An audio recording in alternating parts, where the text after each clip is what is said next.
Well, howdy folks. Charlie with Typewriter Justice here, and that is a 1938 L.C. Smith & Corona Sterling. This machine has been a whole lot of work.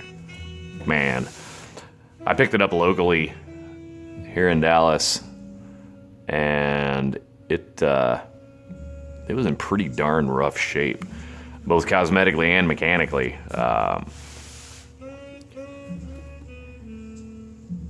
paint job was almost dead on it. It was all covered in water spots and oxidization, and you can see that it's kind of crazy shiny now. That's because I'm neurotic and put a whole lot of work into it. It does have some rough spots on it still. Like we got a little paint flaking going on right there on that corner. We got a dent right there. A little wee dent. A little flaking there and there, but that's about it. There's some right in there. I mean, for being 80 years old, that's pretty darn good. The decals are in decent shape on this one too, as well. We got a little bit of scrubbing on that one from paper. This decal is perfect. The rear decal, we got a little bit of case wear on it. And I tried out something new on this machine, new to me at least. It's a technique that I've read about and heard about, but have never actually put to use before. This decal was all washed out. It was just the silver backing on there. And I had come across a technique where you use amber shellac, and very, very carefully I painted over that decal in amber shellac, and now you cannot tell the difference between the color on that one, the color on that one, and the color on that one. I mean, it's incredibly well matched. I'm very pleased. Very, very pleased. I like it.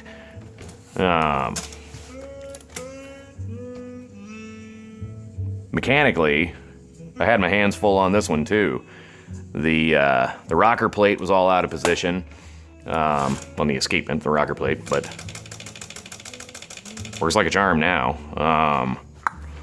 What else did I have to do on this thing? I changed out the feet. They were all old and crumbling, and I took these off of, I don't remember what series. I think these came off of a Tower parts machine that I have. So they're kind of nice and grippy, comparatively speaking, considering that the other ones were hard as a rock. These are nice and supple still.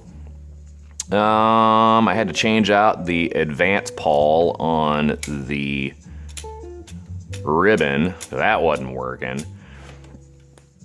And in the process, ended up changing out this entire shaft, as well as these two sprockets. Well, I changed that sprocket, and that sprocket, this piece was missing completely. That's the check. I don't know what they technically call it, but you know, that's what maintains your advancement. That was totally missing. That also came off another parts machine. What else did I have to do? Other than general cleaning, I think that's about it. But she types like a dream now. I am a fan. Oh, what else did I do? I changed out the feed rollers, and those came off another parts machine. I had to change out a knob because the knobs weren't matching. And I roughed up the platen a little bit just to give it a bit more grip. This platen is still pretty hard. Well, I take that back. No, it's got a little thumbnail give to it, so never mind. So, 1938. L.C. Smith & Corona Sterling, serial number 1A31433 in Elite.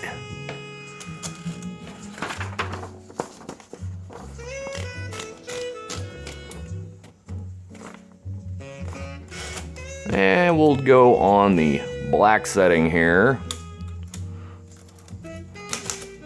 The quick brown fox jumps over the lazy dog.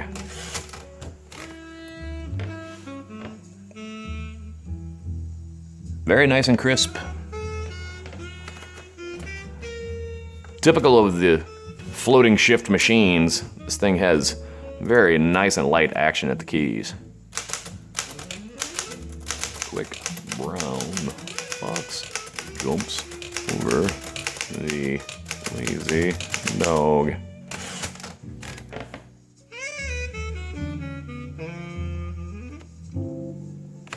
That is about as pretty as it gets, type-wise.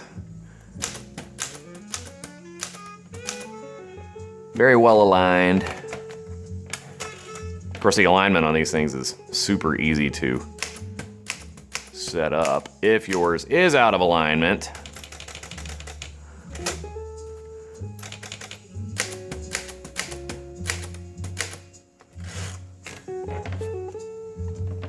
Altogether, I have no complaints. Just a darn good little typer. And a hell of a looker too, because man, love the way this thing cleaned up. Anyway, there you go. 1938 Corona Sterling in piano gloss black. Looking good. Oh yeah.